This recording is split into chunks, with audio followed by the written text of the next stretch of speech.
Olá, bom dia, aqui é Michele Branquinho e essa época agora que vai se aproximando, fim de ano, a gente começa a pensar em novos projetos, novos planos, planejar e replanejar a nossa vida, né? Às vezes eu escuto das pessoas assim, estou cansado de estar sempre com problemas financeiros. E eu quero falar um pouquinho mais sobre dinheiro porque é um tema muito forte e que tem afetado a vida de muitos brasileiros. E nós precisamos entender isso. Eu escuto com frequência as dores de quem passa por recorrentes períodos de sufoco financeiro ao longo da vida. Muitos sempre me dizem, eu estou sempre endividado. Às vezes consigo sair das dívidas e me reorganizar, mas quando dou por mim, já estou endividado novamente. Não me lembro de quando estive tranquilo financeiramente. Eu sempre escuto essas frases, né? E tem aquela célebre frase, né? Sempre quis ter uma poupança, mas nunca consegui. É sempre assim. E se isso acontece com você, saiba que você é capaz de mudar isso. Mas para isso é importante que você tenha um olhar para a sua história. Porque, na verdade, muitos dos nossos comportamentos ligados ao dinheiro nascem do passado, são frutos da nossa história, da vida. Para clarear um pouco mais, vou apresentar alguns pontos que geralmente estão na base dos problemas financeiros. E eu quero falar sobre isso com vocês para que vocês possam analisar aí na sua casa, ao me escutar, a sua própria vida. O primeiro deles é o trauma. Nós desenvolvemos traumas ao longo da vida com relação a muitas coisas e o dinheiro é um deles.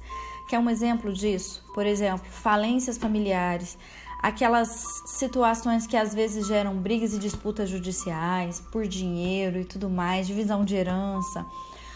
E às vezes nem é o dinheiro em si, às vezes nem tem dinheiro, mas a briga é tão grande pelo um dinheiro que nem existe que isso gera um trauma. Humilhação em função de dívidas, às vezes também privações que nós passamos ao longo da vida pela falta do dinheiro. O dinheiro pode se tornar algo aversivo ou uma necessidade inconstante. Quanto mais se tem, mais se quer. Isso gera traumas. E esses traumas fazem você ter uma relação descontrolada com o dinheiro. Segunda coisa, crenças limitantes. Aquelas famosas crenças que nós temos que pensamos algo sobre nós e acreditamos que aquilo é verdade, não é? Por exemplo, não mereço ser feliz, sou ruim, sou mau, não sou digno de ter dinheiro, sou pobre, mas sou honesto, né? Dinheiro é a raiz de todo mal e tudo mais. Esse tipo de crença é muito comum no brasileiro. O que vivemos e sentimos gera pensamentos acerca de nós mesmos e do mundo. Então nós temos que ter muito cuidado com isso. Uma história de abandono pode fazer com que você tenha vários pensamentos como esse que eu citei. Comece a rever se você tem essas crenças e comece a dizer para si mesmo que você não as aceita, que você quer tirá-las da sua vida. O dinheiro não é a raiz de todo mal.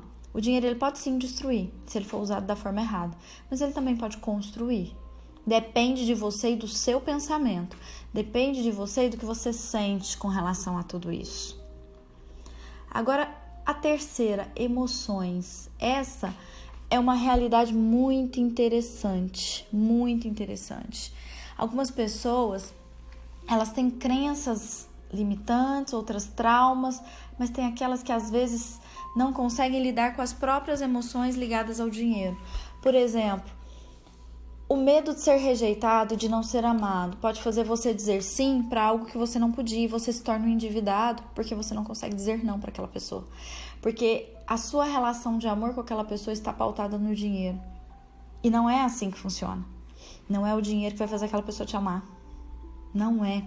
Nada do que você comprar para ela vai fazer ela te amar. Ela vai ter que te amar pela pessoa que você é. Se você se mantém perto dessa pessoa, investindo financeiramente, está errado. A vergonha por ter dinheiro é outra emoção. Às vezes gera mal-estar. Gera mal-estar nas pessoas que se sentem envergonhadas porque às vezes não tinham e começaram a ter. Isso não é um problema. Aceite, é fruto do seu trabalho. Outra emoção, a raiva por uma injustiça sofrida ou por privações que faz você gastar muitas vezes mais do que pode para reparar um dano. Esse é o famoso eu mereço. Eu trabalho perto de uma confeitaria muito famosa aqui na cidade de Goiânia E sempre vejo os pacientes chegarem aqui dizendo: vou passar ali na tal confeitaria porque hoje eu mereço, não estou bem. Cuidado com isso. Gastar dinheiro não vai reparar a injustiça sofrida, não vai mudar a injustiça.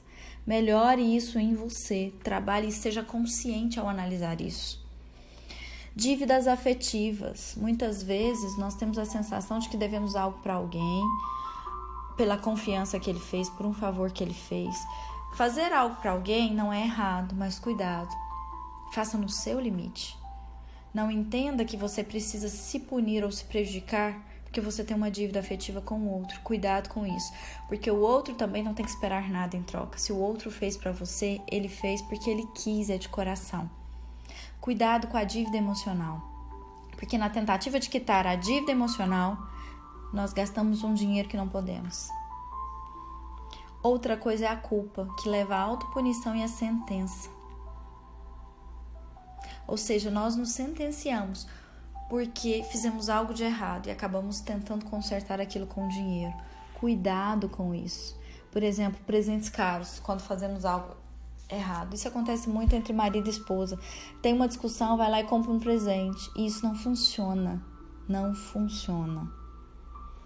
Isso é uma reflexão que eu quero deixar para vocês hoje. Analisem se vocês se encaixam em alguma dessas questões e tentem trabalhar isso na sua mente.